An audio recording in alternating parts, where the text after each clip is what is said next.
Wake up India चॅनलमध्ये आपल्या सगळ्यांचं स्वागत आहे. आजच आपल्या भारताचे बजेट सादर झाले.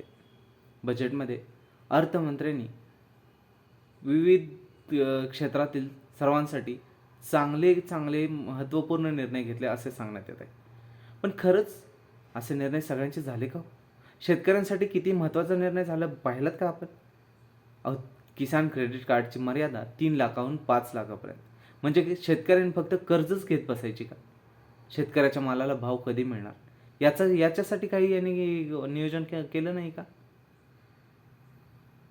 सरकार हे फक्त नोकरदार आणि कारखानदारवाल्यांसाठी, मोठ्या लोकांसाठी, शेतकऱ्यांसाठी काहीही करत नाही असं माझं मत आहे. कारण आजच्या हे क्षेत्रात सुद्धा ठराविक जिल्ह्यातील शेतकऱ्यांसाठी स्कीम, ठराविक जिल्ह्यांसाठी नाही. कापूस उत्पादकांसाठी स्कीम, बाकीच्या जिल्ह्यांत बाकीच्या उत्पादनांसाठी नाही. आणि कापूस इथं मोठमोठ्या घोषणा केल्या जातात, पण खरंच शेतकऱ्यांपर्यंत काही पोचतं का याचा कोण विचार करतं का? आजकाल एवढी महागाई वाढलेली आहे, शेतीची औषधं, खते, बी बियाणे याचे रेट गगनाला भिडलेले आहेत.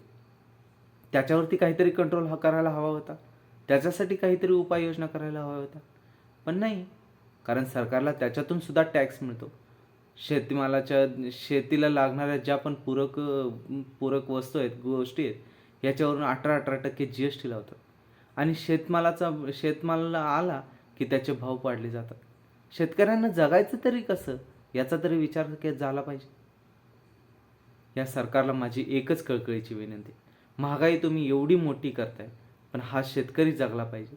फक्त कर्ज घेऊन शेतकऱ्याला परत कर्जबाजारी करू नका, नाहीतर एक दिवस तुम्हाला खायला सुद्धा काही राहणार नाही. त्यामुळं याचा विचार करा. पुढच्या तुमच्या बजेटमध्ये शेतकऱ्यांसाठी काहीतरी ठोस भूमिका असू द्या, हीच माझी प्रार्थना.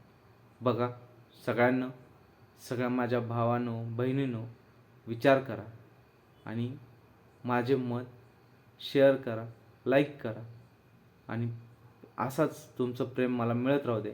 आपण सरकारपर्यंत आपल्या सगळ्या गोष्टी पोचवत जाऊ. धन्यवाद.